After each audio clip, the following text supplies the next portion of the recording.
देशवासियों को आश्वस्त करता हूं, घटना के मद्देनजर भारत सरकार वो हर कदम उठाएगी जो जरूरी और उपयुक्त होगा।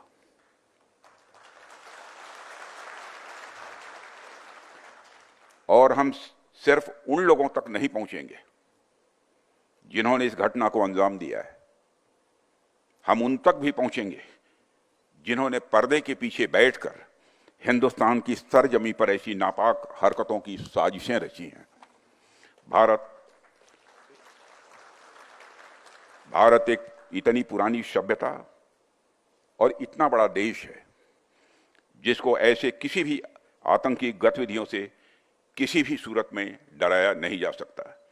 ऐसी हरकतों का जिम्मेदार और इसके जिम्मेदार लोगों को आने वाले कुछ ही समय में जोरदार तरीके से नजर आएगा। मैं देशवासियों को आश्वस्त करना चाहता हूं।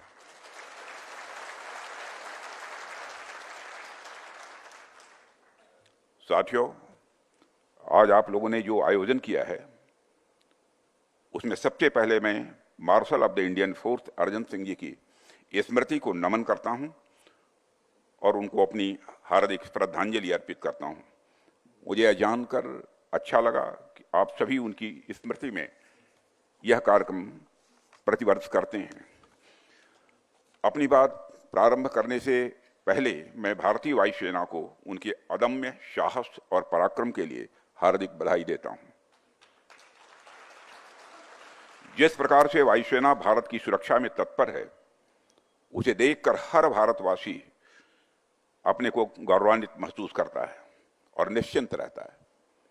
हमें इस बात का संतोष रहता है कि आपकी छाया में हमारा पूरा देश सुरक्षित है।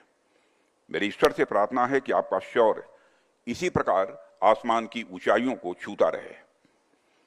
आज आपने जो यहां पर चर्चा के लिए, बातचीत के लिए विषय रखा है, transformation of the Indian force, मैं समझता हूं कि यह विषय न केवल हमारी एयरफोर्स की अब तक की पूरी यात्रा को अपने भीतर समेटता है, बल्कि यह आने वाले समय में इसकी भूमिका को और सशक्त करने के डिस्कोर्स को भी हमारे सामने रखता है। ऐसे कंटेम्प्रोरी और रेलेवेंट टॉपिक के सिलेक्शन के लिए भी मैं आप सबको बधाई देता हूं। साथियों, आज मैं खुद को गौरवान्वित महसूस कर रहा हूं कि मुझे ऐसे ऐतिहासिक व्यक्तित्व के बारे में अपनी बात रखने का अवसर आप सबने दिया है। यह हम सबका सौभाग्य है कि अर्जन सिंह जी जैसे विजनरी मिलिट्री लीडर्स इस देश में पैदा हुए। उनकी लीडरशिप, उनका विजन और देश के प्रति उनका समर्पण इनक्रेडिबल रहा है।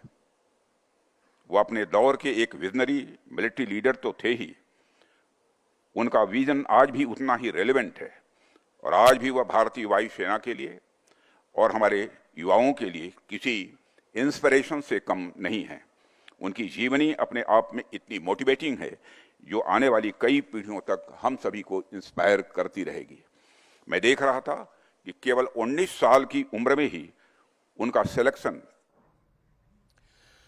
तो डिफेंस मिनिस्टर राजनाथ सिंह को आपने सुना, उन्होंने साफ ये कर दिया कि जिसने भी इस कायराना हरकत को अंजाम दिया है वो तो बख्शे नहीं जाएंगे, लेकिन पर्दे के पीछे से जिन्होंने ये साजिश रची है वो भी बख्शे नहीं जाएंगे। क्लियर मैसेज डिफेंस मिनिस्टर ने दे दिया। एक कार्यक्रम में शिरकत वो कर रहे हैं जहां उन्होंने ये कह दिया कि पर्दे के पीछे जो है, जिसने ये साजिश रची, ये नापाक साजिश रची, उनको भी छोड़ा नहीं जाएगा, वो बख्शे नहीं जाएंगे। यानी जिन्होंने ये साजिश रची है उन तक भी हम पहुंचेंगे। ये clear message defence minister Rajnath Singh ने दे दिया है। जिसने ये नापाक साजिश रची है पर्दे के पीछे, उनको भी छोड़ा नहीं जाएगा। वो तो बिल्कुल बख्शे नहीं जाएंगे जिन्होंने इस नापाक हरकत को, इस कायराना हरकत को अंजाम दिया है, लेकिन पर्दे के पीछे जो भी है वो भी बख्शा नहीं जाएगा। ये क्लियर मैसेज दे दिया है। तो जबरदस्त इस वक्त केंद्र सरकार का कड़ा रुख है।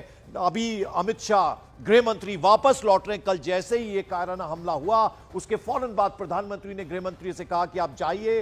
प्रधानमंत्री के कहने के बाद फौरन रवाना हुए गृह मंत्री अमित शाह, उनके साथ मनोज सिन्हा भी थे, लेफ्टिनेंट गवर्नर, और अभी कुछ देर पहले ही लौट रहे हैं वापस गृह मंत्री। और सीसीएस की बैठक आज होगी, सुरक्षा संबंधी जो बैठक है शाम 6 बजे का उसमें वक्त है। प्रधानमंत्री नरेंद्र मोदी इस बीच अजीत डोभाल से भी मिले हैं। आतंकवाद के खिलाफ हमारी जीरो टॉलरेंस पॉलिसी है, यह साफ कर दिया डिफेंस मिनिस्टर राजनाथ सिंह ने। अनेक निर्दोष नागरिकों को खोया है। इस घोर अमानवीय कृत्य से हम सभी गहरे शोक और दर्द में हैं। सबसे पहले मैं उन सभी परिवारों के प्रति अपनी गहरी संवेदना व्यक्त करता हूं जिन्होंने अपने प्रियजनों को खोया है। इस दुखद समय में दिवंगत आत्माओं की शांति के लिए मैं परमात्मा से प्रार्थना करता हूं। यहां मैं भारत के दृढ़ संकल्प को दोहराना चाहूंगा कि टेररिज्म के खिलाफ हमारी जीरो टॉलरेंस की पॉलिसी है। भारत का एक एक नागरिक इस कायरतापूर्ण हरकत के खिलाफ एकजुट है। मैं इस मंच से देशवासियों को आश्वस्त करता हूं, घटना के मद्देनजर भारत सरकार वो हर कदम उठाएगी जो जरूरी और उपयुक्त होगा।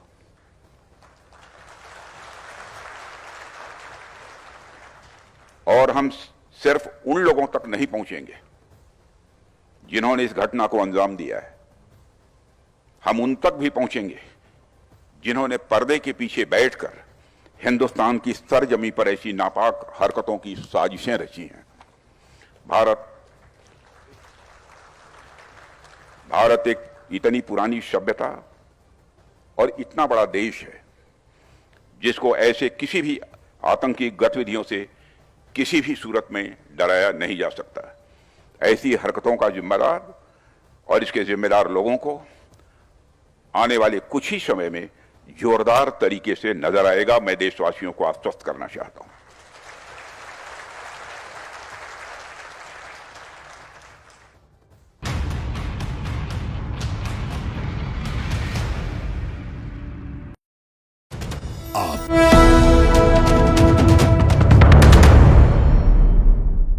ये तस्वीरें हम आप तक पहुंचा रहे हैं।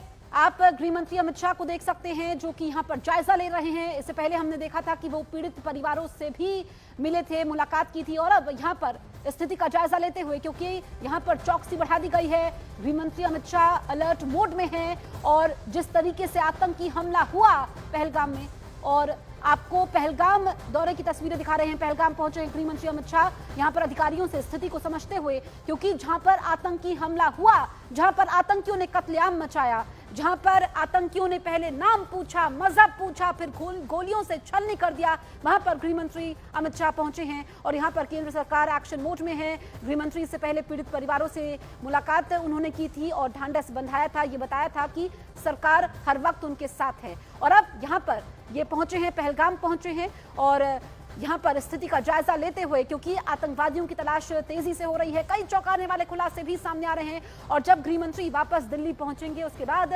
सीसीएस की बैठक भी होगी। शाम को 6 बजे ये बैठक होनी है और सुरक्षा बल का ऑपरेशन लगातार जारी है। ये तस्वीरें आप तक पहुंचा रहे हैं।